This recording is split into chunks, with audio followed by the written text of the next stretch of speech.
Ms. Makoma Lekalakala of Earthlight Africa.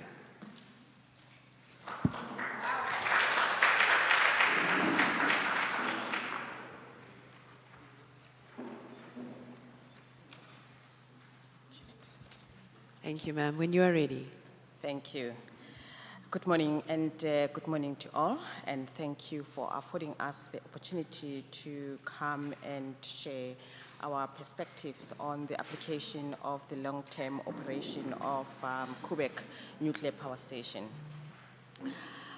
Earthlight Africa, it's an environmental justice organization, and when it was formed in response of the commissioning of the nuclear power plant.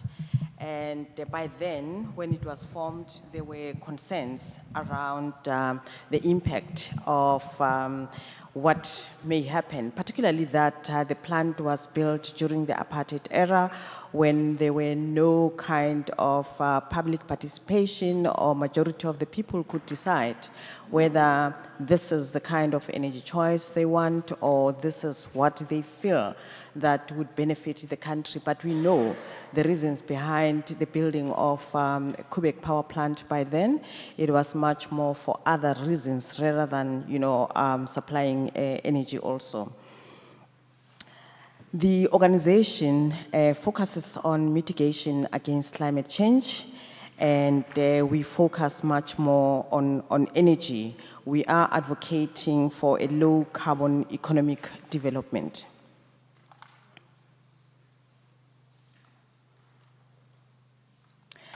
I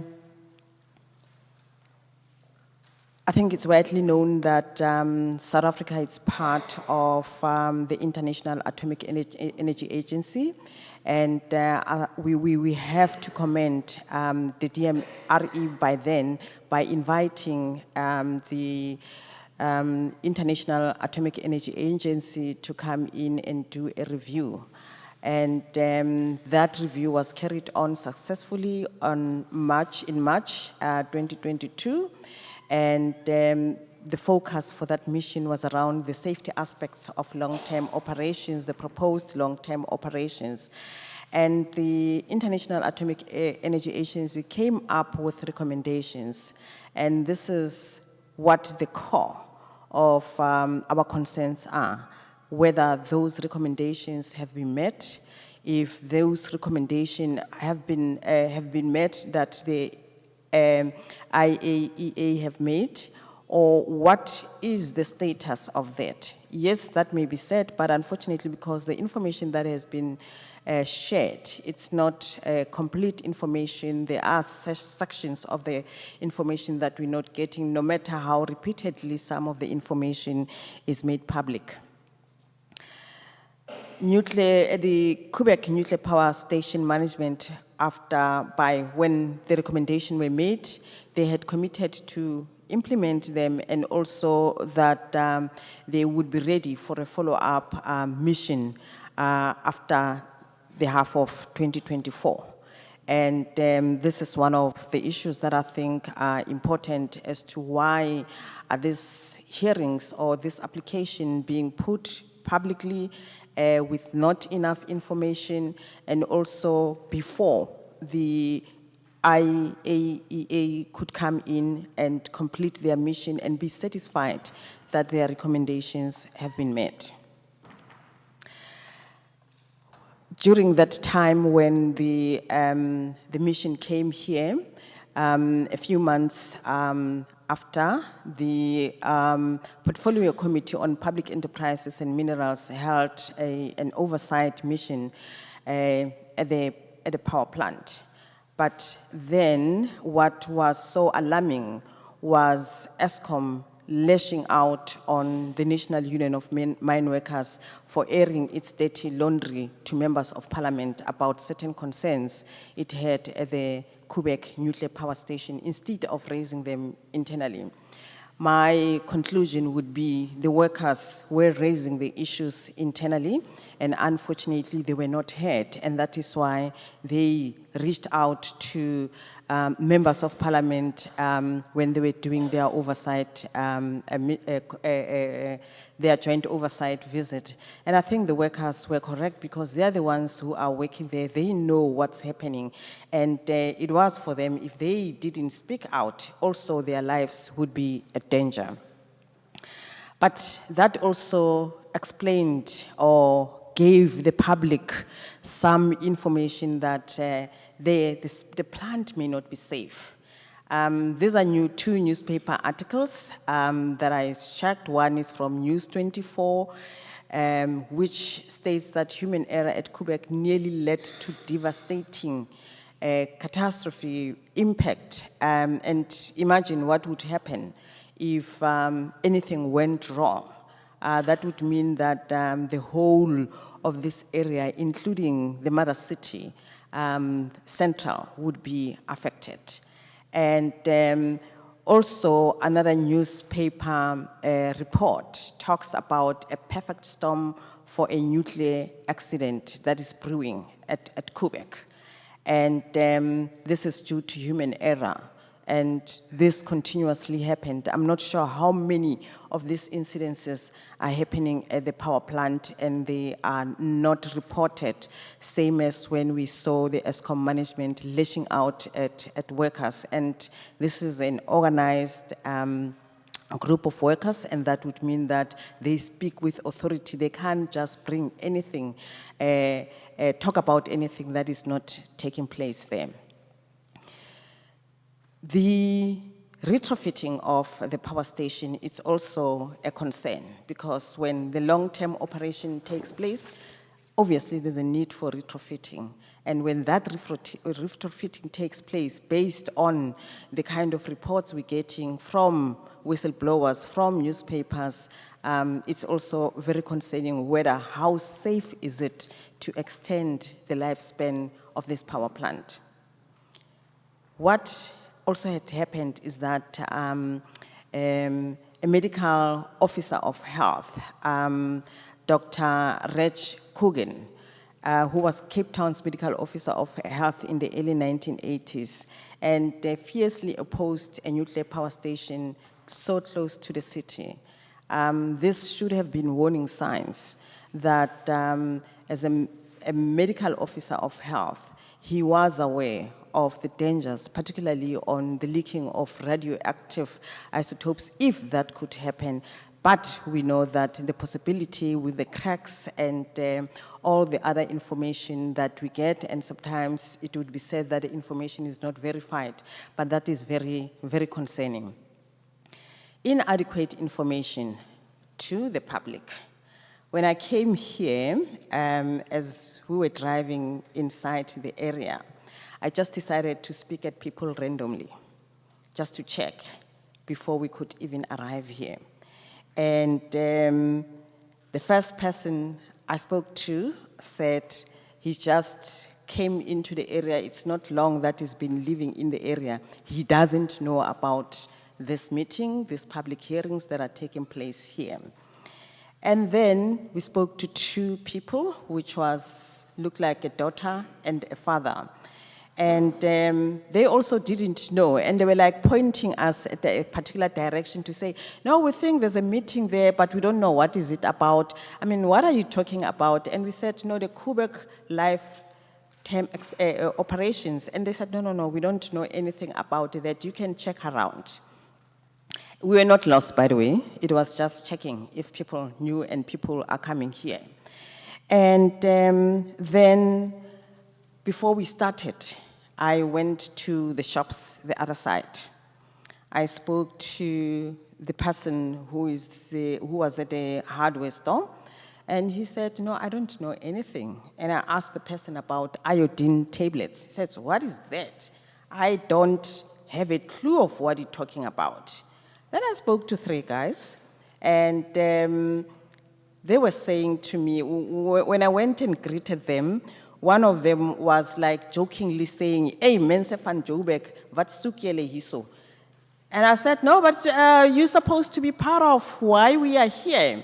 And they said, we saw cars with GP registration coming in this morning, the blue one and a white one. I said, oh, okay, maybe it's the people at the meeting, but are you not coming? They said, no, what for? We don't even know what the meeting is all about. And I said, but you living here, the other one is said I was born and bred in this area. And I said, don't you know anything about what's happening around? He says, no, I don't know anything. And then I asked them, have you or do you have access to iodine tablets? And they asked me, what is that? The other one said, no, I only take Brufen and antibiotics when I'm sick. I don't even know what you're talking about. And I said to them, okay, I have to go to the meeting, but when I come back, I will come and sit down with you, understand better. Are you joking with me or are you serious? They said, we are serious. You can go about and ask people. So clearly shows that people in this area, they don't know the danger that may happen. People in this area are in the dark. It looks like there's no even an attempt for information sharing to the people around here. I'm just imagining, what if an accident happened? What are people going to do? Do they know what they have to do? I don't think they know. So we're sitting in a danger. And I think it's up to the NNR to ensure that this is not going to be blamed on you in case an accident happens, in case people, number of people or hundreds of people die in this area. In 2020, I think 2011, 2021, the estimated population of this area was around 67, 70,000. But the people that are in this room, I would say maybe almost 80 to 90% of them are not from this area. And that is a real concern. The people that are in this meeting are from Guguletu, are from Blackstop, are from Danune, are from Milnerton. With all due respect, just to illustrate, may I ask people who are from these areas to stand up? With all due respect, just to illustrate that the people who are living around this area are not here. Huh? Only one from here. Thank you. Two. Shoo. Eh? Ms. Lekalakala, Okay, I would let me ask, continue, sorry. Thank you. Apologies. I just wanted to illustrate a point. I understand that. Thank you. Can we move on? Yes, I'm moving on now. In this area, in the Western Cape, Cape Town in particular, we know of day zero. And I'm just wondering where the water would come from for the long-term operation of the plant. We have heard consent from one of the previous speakers around the water issues and how it affects them as farmers in this area. And so that should be taken into consideration. The integrated resource plan is under review, and none of us here know of the outcome of the final document that is going to come up from the IRP 2023. So I don't see a reason why we should be continuing with these hearings when we know we don't have a certainty as to whether how much nuclear would be part of the energy mix. And we have heard this so many times from the past presidents, from the past ministers, that any nuclear build program will be implemented at a pace and scale that the country can afford. And I'm just wondering whether we can afford the lifetime extension, because the costs of extension may be too high, particularly when it comes to the end of life also of the plant itself. The other thing is, I would say that before we even decide whether we want to extend the lifespan of this plant, we also have to consider to do an environmental impact assessment. The plant was built long ago, around the 1980s, or it was commissioned around the 1980s. And obviously, there has been developments and changes, geographically changes in everything from the air quality, from the biodiversity of the area. So an environmental impact assessment would be important to be conducted before we could even come to a conclusion that, or even consider that we need to extend the lifespan. The National Radio Waste Disposal Institute, which was formed in 2008, there has been also concerns around that. The waste issues are worrying. There has been waste at foul puts, as the other speakers have said, and the local people are really very concerned about that. And it's also a product of the past that people were not contacted or consulted when this was done. A leading energy analyst in the country, I've got his quotes there. One that he says, based on international benchmarks, it would appear that Eskom, as an operator, not surprisingly, significantly understanding its liabilities for disposal of high-level nuclear waste from its Koeberg nuclear power station. And I think this is a subject that we really need to talk about pertaining to the lifetime extension, because that waste would remain radioactive for thousands and thousands, no matter what you try to do. And internationally, there hasn't been a safe disposal of waste. But more worrying, what Chris Yelland says, it's around the financing of the Waste Disposal Fund, which is part of what the National Radioactive Waste Disposal Institute would need to also manage and do. If that doesn't have any funds, so we're running a risk of radioactive leaks over this waste, and just carelessly dumping the waste anywhere, whenever anyone wants. To end my, my sharing, as an organization, we are saying that nuclear, it's not a decarbonizing technology. It cannot save us from climate change. The mining of uranium, the waste factors are so alarming that we would not even recommend. So we are saying no to nuclear. So in other words, we are saying the life extension, the long-term operation of Koeberg power plant, this is something that we should just forget about it and not even talk about it any further. All what we need to do now is to avoid the risk of major accident. And what we need to do is that we should either commission the plant or to have a process of a cold shutdown of the plant. And on the other side,